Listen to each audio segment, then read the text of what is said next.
Today on the Topping Show, Matt Walsh roasts a leftist who says that the government should take 100% of a person's inheritance, leaving nothing to the children to pass on. Cracker Barrel's own X account gets ratioed by those upset with the redesign. Trump's jokes about emulating Zelensky and canceling elections during wartime. Canada, or as I call it, Canada, drops their regulatory tariffs against the United States. I review a list of the sedans that are dying this year. And Chevrolet Corvette Z06 and Z01 are both being recalled. All of that and much more on the Topping Show.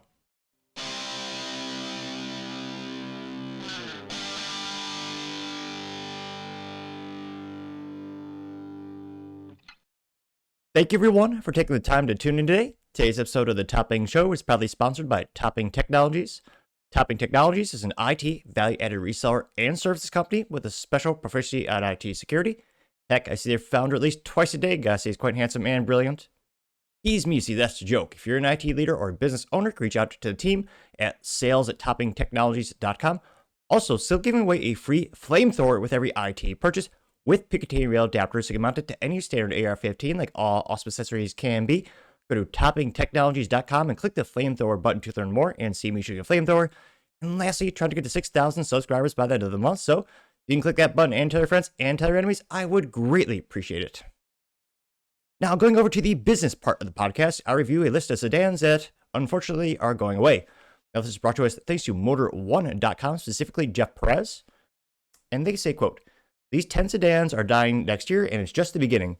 As the market share for traditional family four-door vehicle dwindles, the future outlook for sedans looks pretty bleak," which is unfortunate because a couple of them are actually fun.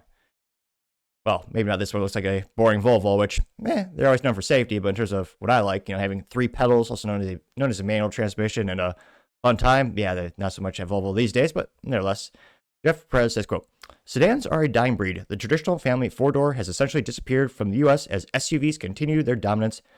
Heading into the next year, 10 sedans are reportedly on the chopping block. Some will be replaced by SUVs, while others will head to the big junkyard in the sky with no successor in sight," which, spoiler, it's usually because of profit margins. Americans are willing to overpay comically for SUVs and trucks.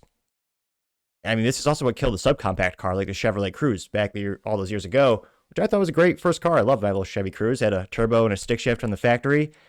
But the issue is with the small cars and budget cars, there's no margin. On the Chevy Cruze, a dealer would lose about $485 per vehicle sold. So the only way they had made any money was with financing and accessories and service, which again, most vehicles, they'll make more money in service throughout the life cycle of the car than the actual sale in the car itself for the dealerships. But even the manufacturer level, they don't make a lot of money on those vehicles either. However, when it comes to like a Chevy Silverado, their most popular truck they sell, instead of losing $400 or basically nothing, they make like $10,000. Like, it is comical how much gross profit is in those vehicles. And again, that's why all these manufacturers are pivoting more and more to SUVs and trucks. Because Americans love them, and they're willing to pay, $1,200 a month or whatever for those, I think, audaciously high monthly payments for a vehicle. But yeah, people are wondering, why are these cars going away? Well, it's mostly just profit margin. They're not as good as the big vehicles. That is the biggest variable of why we don't see a lot of small subcompact cars. And in this case, we're seeing fewer and fewer sedans. Now, they say, quote, "Some popular models have somehow survived this mass extinction event, and their makers, at least for now, have no plans of replacing them. The BMW 3 Series certainly isn't going anywhere anytime soon. Honda won't ditch the beloved Civic," which, of course not. The Honda Civic is one of the best cars of all time. Obviously, I'm biased. I love my green Honda Civic Si, Gen 10, the stick shift only. And fun fact of the day, Honda Civic, that car sold more stick shifts than any other car on the planet.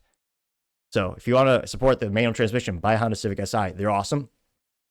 But yeah, in terms of Honda's portfolio, they have like 5 cars consistently have done well past couple decades. Civic is one of them. They move a lot of those units. So yeah, they're not getting rid of the Civic anytime soon. They also note that the Tesla Model 3 continues to be a big seller year after year, but not every automaker is as fortunate.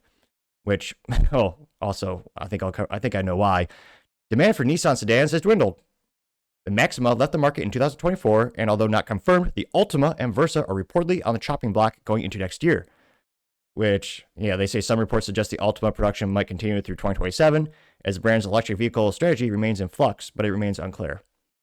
Now, with Nissan, that And again, I love the Nissan Z. If I won the lottery, I'd get one of those fun, turbo V6. I mean, yeah, one of those turbo V6 coupes. It even has the manual e-brake where you actually pull a handle. It's not electronic. Again, that's a fun, great sports car. But the issue with Nissan, in terms of the volume of their sales, I mean, it really is the sedans, and they're going downhill, both in quality and quantity. A couple years ago, their CVT transmissions were basically grenades that would inevitably break and explode. And that just destroyed the brand's reputation. Everyone I know who got a Nissan Altima, which does have BAE energy, I'll give them that much. Great Facebook page, it's hilarious.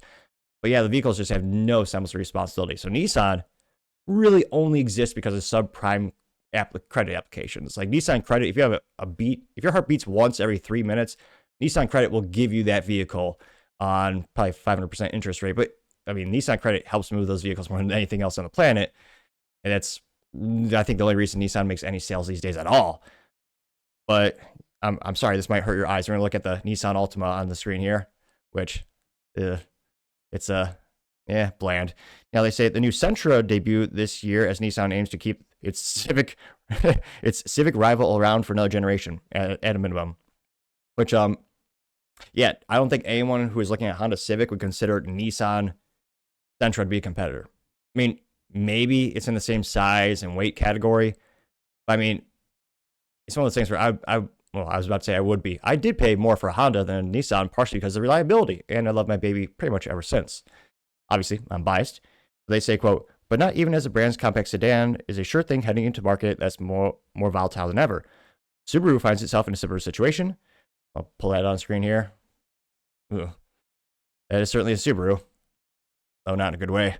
Now they say, quote, Subaru finds itself in a similar situation. Demands for the once popular Legacy has plummeted with sales of the mid-size sedan at fewer than 20,000 units in 2024, which that's terrible. For like a luxury exotic vehicle, that'd be pretty good. But again, these vehicles, they need economies of scale.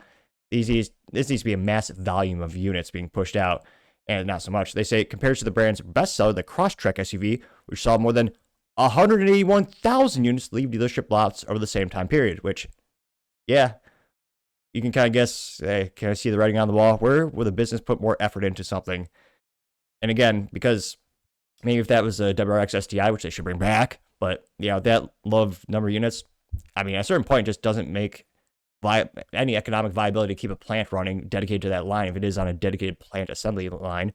Now, they say after 35 years of production in the U.S., Subaru has confirmed the Legacy won't make it to 2026, which really stinks because that was always funny to make the joke of, your parents could, leave you their legacy, not really money or riches, but their Subaru, which I thought that was funny, but nevertheless. Over on the luxury side, Audi dropped these compact A4 to make room for newer, more expensive A5 and A6 models. At least those sedans are sticking around. BMW is giving the 8 Series Grand Coupe a retro send-off with a special edition, while Volvo's S60 and X90 won't return for 2026. After a decade on the market, the Acura is officially saying goodbye to the TLX. The TLX is an especially interesting one. Acura's answer to the BMW 3 Series has struggled in recent years. Wow, this is really rough. I thought 20,000 units was rough. This is worse. Yeah, the Acura only sold 7,478 units last year, down from 16,731 in 2023. Even at its peak in 2025, with over 47,000 sales, the TLX still lagged behind rivals at BMW and Mercedes-Benz. The Acura will effectively replace the gas-powered TLX with a new all-electric RSX SUV, which will take over production at the company's Maryland, Ohio manufacturing plant. They say, according to Nissan, the RSX will, I try not to laugh, folks, better align with the evolving needs of the consumers in the challenging landscape of the automotive industry. Which, again, there's a market for EV SUVs. Not great for the companies because they mostly lose money on them, but there's a market for them. I can't but think Tesla's dominated the market so well past couple of years to entertain an EV SUV to deviate from Tesla. I don't know how much Honda could really steal from market share. Or Acura, obviously Honda is the parent company behind Acura. Now, they did know that considering that Acura's best sellers in 2024 were the RDX at 42,998 units and the MDX at 50,112 units, and with a recent arrival of the new ADX adding another SUV to lineup might make sense from a sales perspective. To get a better idea which sedans may potentially leave the market next year, here's a list. The Acura TLX, the Audi A4, BMW 8 Series Grand Coupe, which, I'll put the Volvo on screen there, which actually doesn't look too bad for a Volvo. That actually looks kind of sporty. Obviously, doesn't have a good enough powertrain for me or third pedal, which that'd get my attention. But nevertheless, that actually looks not too shabby. You're also losing the Chevrolet Malibu, which has been around for decades upon decades, and was one of the biggest volume units sold under the Chevrolet brand over at General Motors. The Genesis electrified G80. No one's gonna miss that. Rumored Nissan Altima, Nissan Versa, the Subaru Legacy, and the Volvo S60 and S90. You see, this marks one of the largest sedan die-offs in recent memory. Going into 2025, the market lost 8 sedans, ranging from the performance-focused Alfa Romeo Quadrifoglio. I can't pronounce that. I'm not Italian, I'm sorry. And also, it's a terrible vehicle because it's made by Alfa Romeo Stellantis, so you don't need to know that car anyway. The budget-friendly Mitsubishi Mirage G4, which, bang for your buck. It was a new car under 15 grand in the United States, that was insanely good for the consumer. 3 cylinders, but again, pretty good fuel economy, pretty simple technology, just, gas engine. A lot of people make fun of me, the Mitsubishi Mirage. For the category that I was going after, I thought it was actually really excellent engineering and development. They say the numbers are steady, but they're also trending upward. While several of the sedans dying in 2022 to 2024 received replacements, Dodge introduced the electric Charger. Yeah, that's going to be a failure. Acura swapped the ILX for the Integra, and Toyota replaced the Avalon with a Crown. Fewer and fewer four doors are remaining in the market. So, kind of sad to see these. And again, because I don't know, I'm just not an SUV guy. But again, it's sad because there's fewer and fewer choices for the consumer when it comes to sedans. I do think Infiniti is. I think they're going to read the room right in terms of coming out with a performance sedan. There's still a market for that. I still wish Chevy actually did some proper marketing behind the Chevrolet SS, which again was just a hold-in, from Australia that they put a new Chevrolet bow tie logo on it. But again, that was one of the. Those things held their value pretty darn well, and it showed that people like the sports sedans, and that sold without people even knowing about it. But let me know, of all these vehicles that are disappearing from the market, which one are you going to miss the most? And do you think they're making a mistake? Let me know in the comments, because as always, be fascinated to hear what you have to say. Now, going over to the Cultural Pod podcast, you have Matt Walsh roasting a leftist, saying that the government should take 100% inheritance when people die, leaving nothing for their children. Now, this is brought to us thanks to, of course, Matt Walsh over at x.com, hashtag the Matt Walsh blog. And he's actually responding to LBC. Let's see here. And who is this? This guy's obviously mentally vacuous, Mr. What is this? Louis Goodall. Well, let's hear what he has to say, and I'll go over Matt's response. What we've got. Oh, there we go. What we've got at the moment is an aristocracy of wealth in this country. It's also true of the United States as well. So what I would do, and I wouldn't be opposed to, by the way, I wouldn't be opposed to 100% inheritance tax. Or maybe let's say 99%. My rule might be that if you can put it in 2p bags, then you can hand it over. That's fine. 99, 95%. I'm being provocative, but you see what I mean. I don't want to say this is a loophole already, but what is the most valuable substance you could purchase to put in those bags? Gold is pretty good, but yeah, I'm already thinking, what could you do to avoid this douchebag's theft? Not be against a far higher rate of inheritance tax than we have at the moment, which is 40% above a certain threshold. 40% stolen to the government when you die. I wouldn't be opposed to putting that to 50%, 60%, 70%. Why? That's disgusting. Because I think the quid pro quo should be twofold. One, that helps fund public services, which actually helps level the playing field. So his argument is that the government is good at using money.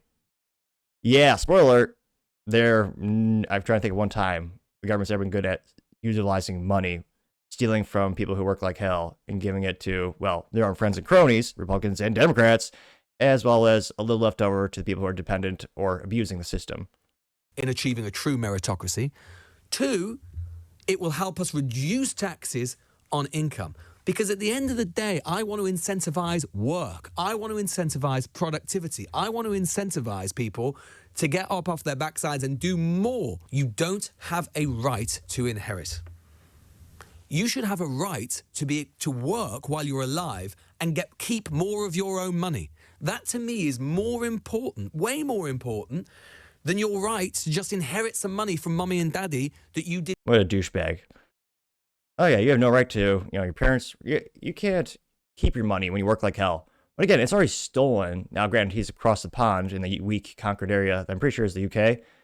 Sounds like he is. His accent's slightly worse than mine, which is saying something. Yeah, that's obviously evil, immoral, mentally vacuous, stupid, whatever pejorative term you use to appropriately describe his idea. Yeah, especially the United States. How much does the government, again, Republicans and Democrats steal from us every day? If you are, let's say you live in a state with state income tax. So you got federal income tax, state income tax, you've got gasoline tax, tobacco tax, alcohol tax, capital gains tax, inheritance tax, property tax, you have telecommunications tax, car registration tax. Off the top of my head, that's already 10 without me putting that much of an effort into thinking it. And they just steal. I mean, of every dollar we earn, how much do we actually get to keep at the end of the day? That'd be depressingly small if we actually to calculate it out. And to think you could work your whole life, build something. Again, build upon money that's already been taxed. And then they want to tax it again. In this case, he wants to take, 50% or more, 100%, and give it to the government, who inevitably will pissed away with either special interest or their own cronies, or just give away to people who are abusing the system. As we've seen people who are lifetime abusers of government handouts. And again, there are some who actually do need it. It's a bad guy, the people who abuse the system gives it a bad rap for everyone who's actually, some people do successfully utilize some government handouts or help, and they actually pick their, actually get off their, not get off the keister, but they actually get their life back on track. Though that being said, I can't help but think family, friends, nonprofits, and churches would be a million times more effective than doing that, which if we had more of our money, didn't tax so much of it, we could help each other out even more.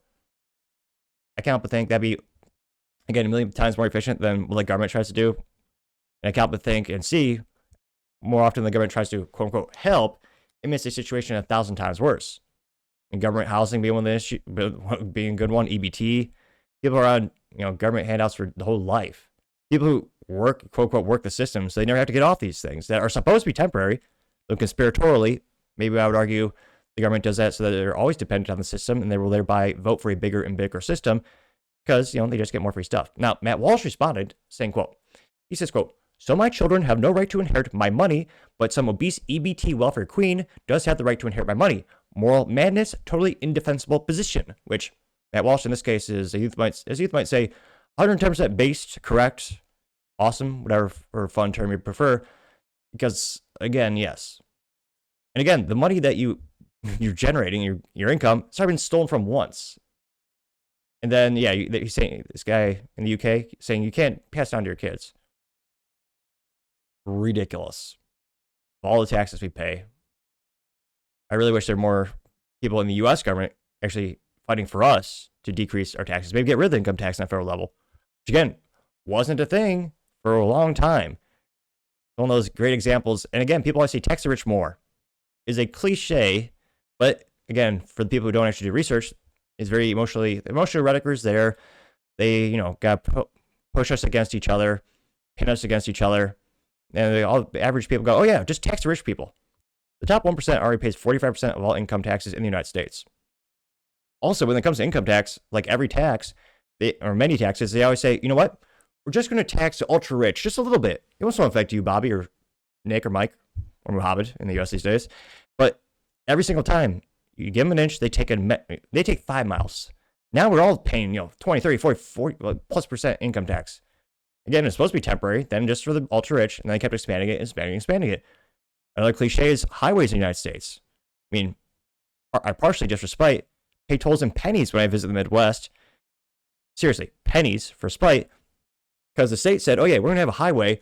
As soon as it pays for itself, the tolls and the taxes, it'll go away. Spoiler alert, it's been over a decade, they still charge tolls. It's more than paid for itself.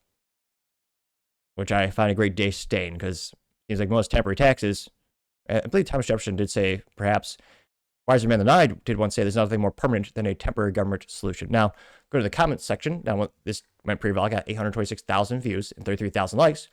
The first comments comes to us thanks to the red-headed libertarian. She says, quote, "More anti-family rhetoric out of the communist class," gained 1.6 thousand likes. Yep. Matt Van Swole says, quote, "Building a better life for my kids is literally one of the main reasons I got out of bed every morning. Anyone who says otherwise doesn't have kids themselves or is so severely inside a liberal echo chamber they cannot see out of their own madness. What a stupid take," getting 629 likes. Alex Grace, that poor son of a bitch.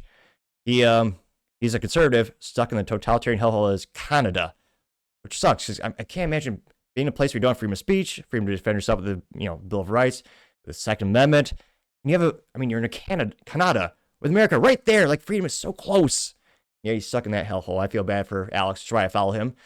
He says redistribution is Marxist to its core. Let's ask North Koreans how it's going. Gained 13 likes. Yep.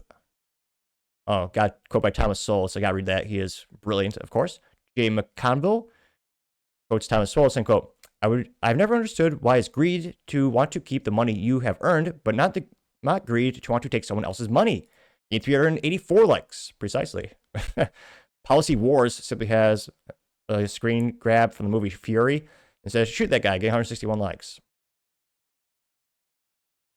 I love American News. It says fathers matter. There's a guy feeding his baby a bottle. He says communism failed every time it was ever tried. And the lady goes, can you imagine when we have kids? It's going to be awesome. And he's actually thinking that in his head, giving the kid the bottle and saying communism failed every time it was tried, which, fact check, true. Got 67 likes. Moronic headline says, quote, Republicans want to create generational wealth. Democrats want to create generational welfare. True, getting 207. Whoa. I was about to say 227 likes, getting 234 likes. Yep. You also have Heavy Metal saying the trouble with socialism is that eventually you run out of other people's money, getting 68 likes. Jeff Flynn has a quote from Mr. Winston Churchill, says, socialism is a philosophy of failure, the creed of ignorance, and the gospel of envy. Its inherent virtue is the equal sharing of misery, getting 9 likes. Which, Master Chief also says, you either live long enough to become MAGA or wind up becoming Rachel Maddow. Which way, Western man? Is a screen grab of that British newscaster. And he again, they always have those thick, dorky glasses, which again, there are like 10,000 plus different glasses designs, granted, made by like 2 or 3 companies, but they always choose the dumbest glasses styles ever, which again, I'm by no means a fashion aficionado. I just buy one good suit every decade or so, and I rock it well, debatably. And yeah, he does look almost inebriated and silly there, getting 45 likes, which again, I know I don't have much ground to stand on. You could take a screen grab of any video. There's a lot of a lot of awkward frames where people look stupid. You could argue some have more disproportionate frames looking silly than others. Probably me. But yeah, hopefully more people will realize how evil these types of policies are, and it's never actually rolled out. Actually, I'll do one more. This is from Wall Street Apes, and it was reposted by Mr. Lana Del Rey Nationalist. He says, quote, imagine this woman taking your father's life savings. And of course, she has a nose ring, as I count but think every gal under the age of 40 has these days. It is ridiculous. I don't know who's telling women this attractive. Spoiler, 99.9999276% of men do not find nose rings attractive, especially, again, the stupid cow ring. Let's see what she has to say. Maybe she has a very articulate, good reason as to why we should have the government just take away everything we've worked our whole life for. Obviously not, but let's hear what she has to say. America can't be real. America can't be real. Okay, listen. I applied for food stamps back in, I think, January, and I got denied because I was getting unemployment. My unemployment was a lot. So as soon as my unemployment ran out, I applied again, and they seen I wasn't earning anything, and I didn't put any income down at all. And I don't have really income that you could track, right? Guess how much money in food stamps I'm getting? No, like, Hopefully nothing. I also have a daughter. Of course. Guess how much food stamps they getting? I have no income on nothing I gave them. No income. Guess how much money they gave me? Comment. Whoever comment the best one, I'm cash shopping y'all $5. Real, like, cause this shit is crazy. Play 0. So again, you're on unemployment, which again, unemployment you actually pay into. I don't think you should be forced to pay into unemployment, but I understand the concept. I can't but think we'd actually be better off just, again, not financial advice, but just putting into an S&P 500 index fund, every month, and that way when you need it, that money actually grows, and you can use it when you are unemployed. But nevertheless, in the United States, you're forced to pay into unemployment, Social Security, all that crap. And you take it when you need it. Then she's on unemployment. Then when she ran out, now she's upset she can't get the other stuff. I mean, presumably you're trying to get a job. She also says she can't be tracked, or they don't track her actual income, which maybe she's a musician on the street with a beautiful violin, maybe a Stradivarius violin on the street, composing wonderful music. Or that's a different cash-only business. I'm not going to insinuate what it could be. Lemonade stand, probably something very wholesome like that. But yeah, It's one of those things where I hope more and more people wake up to the fact that the government always sucks in terms of spending money, Republicans and Democrats, and the worst thing possible you could do is to give them more money. But let me know your thoughts and comments, because as always, it'd be fascinating to hear what you have to say. Other interesting cultural news: they have Cracker Barrel social media account getting ratioed as they do their logo and in-store redesign. Now, this is so bad, Cracker Barrel, this is ratios decades in the making. Now, I say that because Cracker Barrel made this account on X or Twitter in 2016, which, again, you could argue the average person who goes to Cracker Barrel only knows Twitter as something that birds do outside and don't use the internet. On average, I'm just saying my grandparents love Cracker Barrel. They might have known how to use dial-up, but I don't think they ever actually did. So it makes sense they're not actively posting on, social media because of the demographics throughout the years of who goes to Cracker Barrel. I think they should have been, because you want to long-term plan your business to growth, develop, and evolve. But nevertheless, the only tweet they ever did was this one from August 15, 2016. And they literally said, sorry to disappoint. It looks like they responded to someone, please contact us so you can learn more about your visit. And they gave their little, 1-800 line. And people are so visually disgusted by the Cracker Barrel logo and new interior, they're going back to the social media post almost 10 years in the past to roast them. Now, one of the first comments comes to us thanks to Matt Van Swol, saying, quote, "You disappointed the entire country. Look what you took from us." Got 4.8 thousand likes. Cracker Barrel, for the record, Cracker Barrel got 138 likes on a social media post. And again, there's the beautiful old-timey Cracker Barrel with the old real wooden tables, not the modern IKEA crap that weighs 0.5 of an ounce. All cool, all the knickknacks on the wall. It's wholesome. You got the old lanterns. It's fun. You also have Gunther Eagleman simply saying, "You guys effed up big time," getting 810 likes. The Cat Media TM says, "Everything woke turned to shit," getting 512 likes. F Lame Stream Media says, "Another white liberal bitch running shit." There's a CEO of Cracker Barrel that got 3.8 thousand likes, which again, those thick, nerdy glasses. Again, I actually like some styles of glasses, yet people seem to choose the worst glasses designs of all times lately, I swear. And that's the CEO getting 3.8 thousand likes, which again. And she has it's not like she's been CEO for a day or a couple. Again, she's been there for a while. She's the one, they've been actually behind this redesign of the interior for a while. People didn't really realize it until I think they saw the logo change. And then they started to go look inside of Cracker Barrels and go, oh dear God, the sterile, soulless area that is now Cracker Barrel. What have they done to our beloved country store? Now, you also have Lily saying your new logo sucks. Woke will be your downfall, getting 2.8 thousand likes. Old Dan Tucker says, quote, "Canceled, congrats on your Bud Light moment." I don't know what movie this is, but someone pressing a button and it says, "And you're done," getting 2.3 thousand likes. Dave Marquisky says, "We are all going to boycott you. Have fun getting the Bud Light treatment," getting 1.8 thousand likes. That being said, I don't know how effective that boycott will be, because most people have not been to I don't think most people have been to a Cracker Barrel in maybe since the dial-up internet was a thing.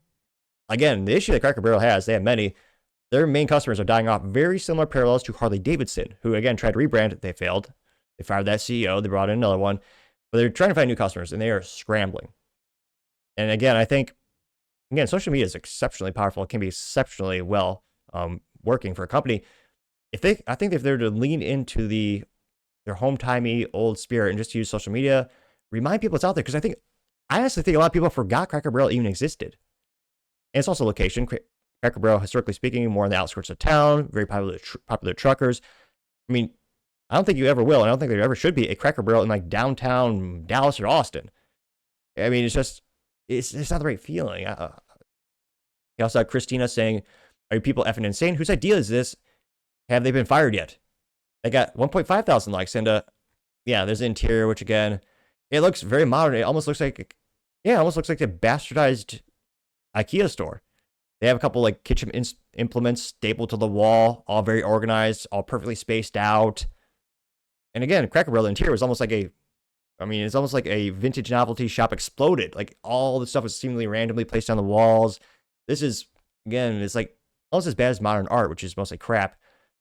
And wow, this is actually originally credited to ebalmsworld.com, which it looks like that website might be making a comeback. I haven't seen that in years. They got 1.5 thousand likes. You also have G. Michael Nemerson saying, quote, "I'm absolutely disgusted by your new logo. When will you learn that most of us do not agree with woke practices and love our history and do not apologize for it?" Getting 1.5 thousand likes. Again, a lot of people are calling it woke. The actual redesign Perhaps they're seeing parallels between destroying beautiful works of art, or destroying beautiful things, and correlating it to wokeism, which I understand that to a certain extent. I mean, if you want to talk about woke with Cracker Barrel, they have started to donate heavily to LGBTQ initiatives, nonprofits, and they actually did paint some of their chairs at Cracker Barrel to the trans pride flag. But in terms of just redesigning the interior, I do think that's more them attempting to modernize the company. I wouldn't categorize that necessarily as woke. Again, it's still backfiring terribly. The stock's crashed 15%. I thought the stock crash wouldn't be that bad. I'm always very cautious when it comes to single variable analysis, when it comes to stock prices. But yeah, anything more than 2% in a couple of days, I start to look at what's the major headlines here. I mean, is this just speculation around an earnings report coming out, or is this because of a marketing campaign that whoopsies is not doing great? I also have Dan Reynolds saying the new logo blows. I doubt the CEO has ever eaten at Cracker Barrel before she started working there, getting 1.2 thousand likes. Don Vito says woke is not a brand strategy, getting 891 likes. Jabe simply says you guys learned nothing in the past several years, getting 942 likes. Zelda GA Dog says, I see your CEO is a woke liberal chick, which means you'll be Bud Lighted and Jaguar soon, getting 662 likes. I mean, will they? I do wonder how many people still go to Cracker Barrel and are now going to go boycott the company. In terms of boycotting a restaurant, that should be pretty straightforward. Again, no one needs to eat out, so usually a waste of money to begin with in terms of fiscal responsibility. So it should be easy to pivot to any myriad of different restaurants.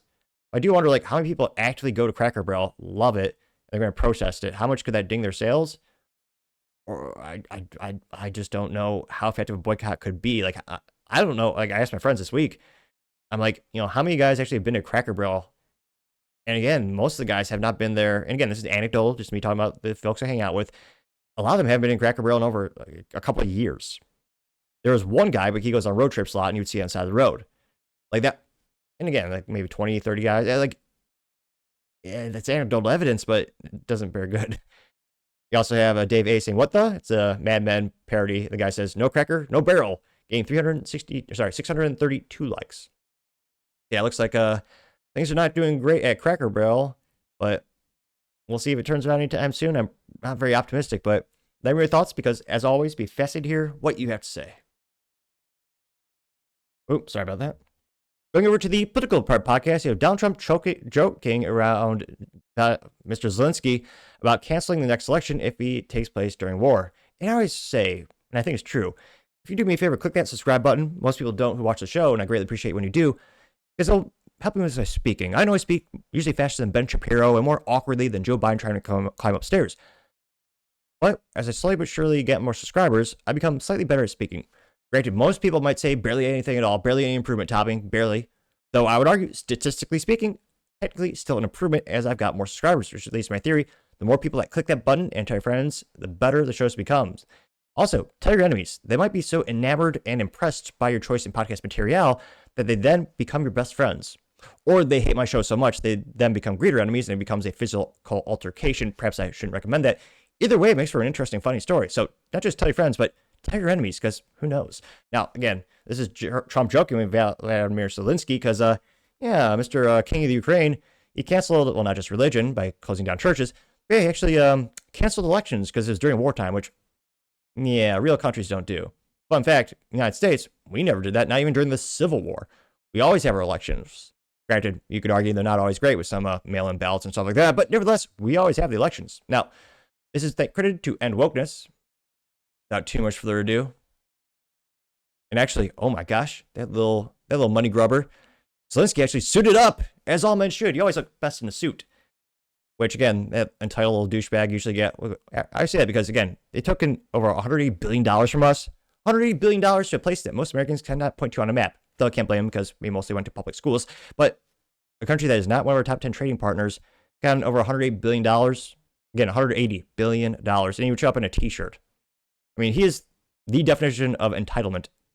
Might be the number one example of all time, but nevertheless. Legal elections. So you say during the war you can't have elections. So let me just say 3.5 years from now.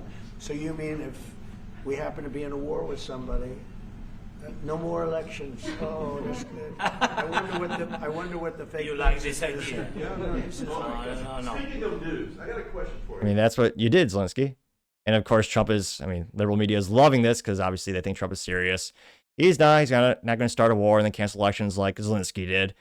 And maybe that's why this didn't go as viral as I thought, though. I thought it was funny. Got about 250,000 views and 5.4 thousand likes. Dyslexia, the real podcast killer. But in all seriousness, yeah, one of those corrupt countries on the planet getting over $180 billion. Hopefully the war will end someday. But I can't but think Republicans and Democrats will just find somewhere else to shovel all of our taxpayer money. They seem to love giving it to any other country except the people who actually pay taxes here to help us. But I partially digress. One of the first comments comes to us thanks to whale psychiatrist. That's gotta be a tough job because they can only moan, like communicate through moaning sounds. So I guess maybe like liberal leftists. So maybe there's some parallels in the psychiatric industry. I'm not sure. I might have to research that. Now he just has a GIF of Trump smiling, getting 212 likes, and Woke just says 85 likes. Gunther Engelman simply says epic LL, getting 148 likes. The conservative alternative says, quote, new Trump troll face just dropped. It's a that's going to be screenshotted all. That is going to be used in a lot of memes, as I call them, or memes. I don't know. It doesn't sound as cool. Paul Zuba says jokes, getting 12 likes. Miss B says Trump meets with dictator Zelensky. That was, I believe, a few months ago with Zelensky's with his sweater. He wore a sweater to meet the president of the United States. Again, I didn't agree with a lot of things Biden did. I think he did maybe one good thing, maybe. But if I met him, again, still the president of the United States, I would still suit up. Granted, I usually suit up when I leave the house anyway, but nonetheless, imagine going to meet the president of the United States wearing a sweater.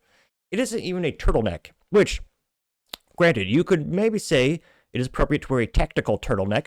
I appreciate that. I aspire to own one of these days, but even then, be the president, no, you suit up. I did get 38 likes. This is a good one. Mrs. B has the picture of Trump and Vladimir Putin looking up at the sky when a B-2 bomber famously came over them.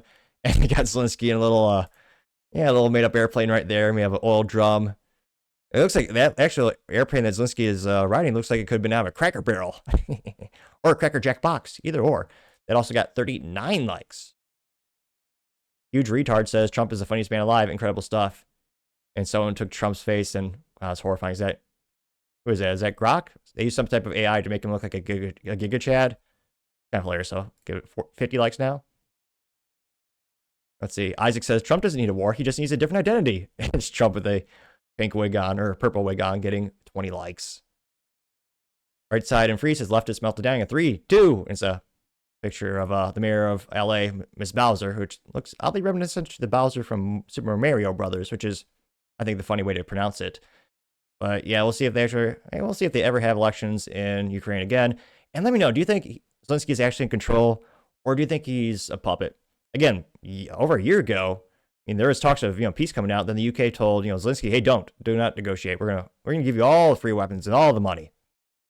So let me know about that theory and your thoughts about that as well. Because as always, be fascinated to hear what you have to say. Other interesting political news, you have Canada, which I purposely mispronounced pejoratively towards that totalitarian country. They are dropping the retaliatory tariffs against the United States.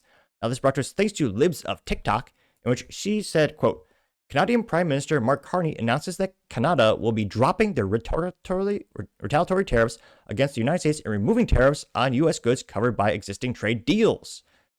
Or as Trump would say, the art of the deal, I kicked his ass, those maple syrup loving sons of bitches. They went back to their beaver farms, playing with those hockey pucks or the stupid sticks that they call hockey sticks. Such a weak country, they can't even have guns to protect themselves unless of the government. They only Canada, we only need for perhaps the previous generation Chevrolet Camaro, or some people call it Camaro, and the Dodge Challenger. Canadian muscle, that shouldn't even be a thing. It should be in Detroit, but nevertheless, I digress. Which, I don't think Trump said that word for word, but he might have, for all you know. Maybe might be the worst Trump impression you hear all year, but you hear it here, damn it. And that's an attempt, and that's an accolade in and of itself, perhaps. Now, without too much further ado, in all seriousness, but say, this guy purportedly is a Canadian. I see Canadian flags around him, but on this podium in front of him, there's not a single bottle of maple syrup or Tim Hortons coffee. So I'm skeptical I don't know if he's really Canadian. So let's be absolutely clear. Canada currently has the best trade deal with the United States. And while it's different from what we had before, it is still better than that of any other country. So as we work to address outstanding trade issues with the United States, It's important. It's vital. We do everything we can to preserve this unique advantage for Canadian workers, Canadian businesses. And doing so will require both building on a soon-to-be revised CUSMA, our free trade agreement with the U.S. and Mexico, as well as developing a new form of trade and security partnership with the United States.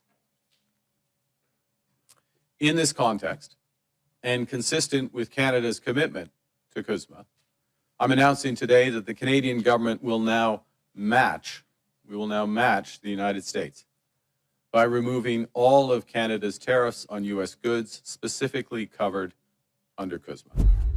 There you go. That is also credited to Rebel News. And yeah, got 1.1 million views and 45,000 likes. Not too shabby. And again, I kind of joke about Canada because, again, it's a totalitarian hellhole that's been conquered by, mass migration. But again, there are some good things that come out of Canada. Pamela Anderson, debatably. What else? Muscle cars, which, again, they should be made here. That's about it. BlackBerry? No, wait, that's been long gone. Well, realistically long gone. They're technically still around. But yeah, again, we actually do some trade with Canada. So again, this is good news. And yeah, they've been getting the far good deal for far too long. We're getting the bigger end of the stick, so to say. So glad to see some of the trade agreements being more favorable. Playing of MMA, finally, they're coming in clutch, as they might say. Though I would think clutch like a 3-pedaled vehicle, also known as one of the main transmission. Apparently, is also a purse. Nevertheless, Planet Memes actually did respond in MMA form. And it's a recycle, circular arrows, and it says, Trump calls a tariff on a country. The left freaks out. The country comes to the table to negotiate. America wins, getting 2.2 thousand likes. Paul Zupa says, quote, and there you have it, getting 450 likes. Mila Henderson says, quote, Canada is dumping tariffs after losing billions in exports. The farmers are crushed. Trump is stacking wins. U.S. goods are rolling in while Carney is powerless, getting 853 likes. Blackbeard 0311 says, bend the knee, show Mexicans, getting 2.5 thousand likes. Is that a new pejorative term for Canadians? Apparently. Might have to keep that one. I didn't even know that's a thing. Cigarette Man has a picture of Trump, says, quote, oh look, I won again. The grandest deal, the greatest. That got 1.8 thousand likes. And RD says, womp womp. It says the Canada you grew up in. Says the Canada you live in now, which, yeah. Again, it used to be a great place. Now they arrest you for walking outside, daring to go into forest preserves. That's a real thing happening in the conquered country of Canada. Antonio Rosalio says, too much winniness. Trump is the Terminator. Says the Tariff Nader, getting 509 likes. Black Luquette says, quote, I guess Canada realized they need American money more than we need their maple syrup. Getting 1.3 thousand likes. True. If you really want maple syrup, just go to the Northeast. Vermont has it. I think what else Vermont is known for. Yeah, maple syrup. They make it there. We also have, what's this? And not seeing any contrarian statements thus far. Fatty Grizzly says, remember, this is the master negotiator who believed that chanting elbows up and inflicting maximum damage and pain to the United States was a smart plan. He's a joke. Dodge or Trump shalonged him, getting 996 likes. Jester 1976 or 68 says, quote, oh, it's Ralph from The Simpsons. I can't do his voice. Though I shall. Can't do his voice well, I should clarify. Team Canada, I'm helping. In 28 likes, and yeah, that's probably the worst Ralph impression. I'll take that critique. I understand that. But yeah, some good trade deals coming after years of, I would argue, getting taken advantage by other countries. But let me know your thoughts. Do you think they'll have a good, successful negotiation with other areas like Mexico? Let me know, because as always, be fascinated to hear what you have to say. Now going over to the business blunder of the day of the Chevrolet Corvette Z06 and ZR1. Well, whoops, they hit a recall. Now, this is brought to us thanks to Andrew Collins over at thedrive.com. For once, I don't need to give you a visual disclaimer for the car because it looks pretty cool. Though again, automatic transmission only, pathetic Chevrolet and General Motors. Corvette was introduced in 1953 as a straight 6 engine, but after a couple years, got a V8 and they had stick shifts all the way. The C7 Corvette, then the C8, they go, oh no, we're going to go automatic. Pathetic, but nevertheless, they say, quote, Chevy Corvette Z06 ZR1 hit with a recall and stop sale because they might catch fire while refueling. Whoops. Looks like the Corvette's cooling fans near the fueler cap may be inadvertently blow some of the fuel towards the engine where it could ignite. Whoops. I don't know who's in charge of quality control or safety, but perhaps they were inebriated that day or drinking water from Flint, Michigan. Dark humor. And again, actually, it does look kind of cool. It's kind of growing on me. Not too bad in a yellow. Usually yellow is reserved for Lamborghini, Chevy Cobalt SS, or like one or two Porsches. In terms of what I think looks, what looks really good with a yellow paint job. And that looks pretty cool. Though, again, I wish for historical preservation, I wish they had more of a circular tail light like they have for not 100 years, but you know what I mean, over half a century. But nevertheless, they say, quote, current generation Chevrolet Corvette Z06s and Z01s might be at risk at catching fire while refueling. It sounds like if enough gasoline spills into the pocket where the fuel filler is, the left side cooling fan can waft it towards the engine and cause some external combustion. GM says it's issuing a voluntary recall, while forums are tracking a stop sale from dealers. Whoops.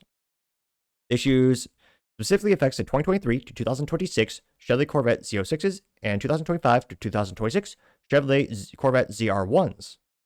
Which, yeah, I was going to say, imagine paying well over six figures for a vehicle, and whoops, you're not supposed to drive it, or you can't sell it for your dealership because it's a stop sale, and whoops, you probably should take that back in to be fixed. Which, yep, no bueno. Now, they say that, quote, a thread on Corvette forum put the issue on the radar. One poster wrote, quote, just got off the phone with a dealer letting me know that about half hour ago they received a stop sale order from GM for a fuel rail issue. Another post said, quote, dealer called me to tell me my car can't leave until the safety problem is fixed. Wow. I popped a random Z06 VIN into GM's recall site and confirmed this is a product safety recall, number N252514930. And recall went out on August 21st. That's got to be a typo. It says 2005. Didn't go out that far. That was back when Corvettes had 3 pedals and a manual transmission. They were awesome. It's obviously supposed to be 2025. Now, they say, quote, General Motors has decided that a defect which relates to the motor vehicle safety may exist in certain 2023-2026 current model year Chevrolet Corvette vehicles equipped with a left side radiator fan combination. In these vehicles, excess fuel spills into the vehicle fuel filler pocket during the refueling and may leak onto an ignition source. The recall specifies, quote, if fuel contacts an ignition source, there is increased risk of fire. Well, no duh, thanks. But no, they seriously say, quote, to reduce the risk of the condition occurring, owners should always follow the fueling instructions in their owner's manual.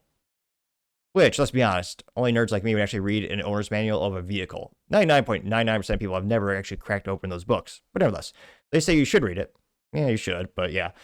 They say that, quote, before adding some standard refueling safety tips in all caps, say, quote, always confirm that the fuel nozzle is completely inserted into the vehicle fuel pipe before refueling. Never overfill the tank or attempt to fill after the fuel pump's automatic shutoff clicks once. Which, let's be honest, everyone tries to put in a little bit more, I think. Always turn off the vehicle's ignition during the refueling, which, well, yeah, one would hope that would be common sense, but again, there's not really common sense anymore in the United States. Yeah, you can see another close-up of the vehicle, which looks pretty cool. Got the nice carbon fiber rims there. They say, indeed, no matter what you're driving, don't pull the gas trigger again to top off after it stops. Come on. Again, not like you should maybe specify not advice, not safety advice. I'm pretty sure everyone does that a little bit. Just to round it off, maybe. Especially on a long road trip. But nevertheless, they say, quote, just be okay. They say, just be okay with the uneven dollar amount at the end of your refuel. They say the last splash of gas can make a mess or send fuel down that vent it's not meant to be in. The remedy is that Chevy dealers will be installing an insert shield to divert spilled fuel, which is not yet available. In the meantime, you could probably just refill your vet carefully. Maybe triple check that the fans have been stopped running before you plunge the fuel nozzle into the fuel or neck. And he says, but don't call me if your car catches fire. Now, they did note that regular Corvette Stingrays and E-Rays are not part of the recall yet, while cars with the Z51 package also had the cooling fans near the fuel filter or filler. This recall specifically covers, again, the Z06 and ZR1. Which GM also says, quote, General Motors is issuing the voluntary recall for that vehicle. They say, to resolve the excess fuel spillage issue that appears to be a contributing factor in this rare occurrence, malfunctioning filling station pumps. The safety of our customers is the highest priority of the GM team. We're working on a remedy to fix it, yada, yada, yada. So, and again, it's better to be safe than sorry. Again, thankfully, there's not reports of the cars burning to the ground, which if it's a Ferrari, probably would. But it's, in all seriousness, it's a good thing to get ahead of the situation, obviously. But it's also, in terms of brand reputation, this is the pinnacle of GM. Now, again, for me, the pinnacle of GM would be the Cadillac CT4V or CT5V Blackwing because, they come with stick shifts and they're awesome. But again, this is nevertheless a marvel of engineering. It's one of the fastest cars ever made by General Motors. It's, it's pretty cool for an automatic vehicle. And have your main, crown jewel being tarnished. Gotta say, General Motors, you are certainly the business blunder of the day. Thank you, everyone, for taking the time to tune in today. Again, try to get to 6,000 subscribers by the end of the month, so you click that button. I greatly appreciate it. Also, give me a thumbs up, thumbs down, or comment. It's a great way to give me some additional feedback, letting me know how I can make the show better and better. Lastly, don't forget to take time to tell your family, tell your friends, tell your coworkers, heck, tell your enemies, tell anyone, everyone. Just stay safe and fight the good fight.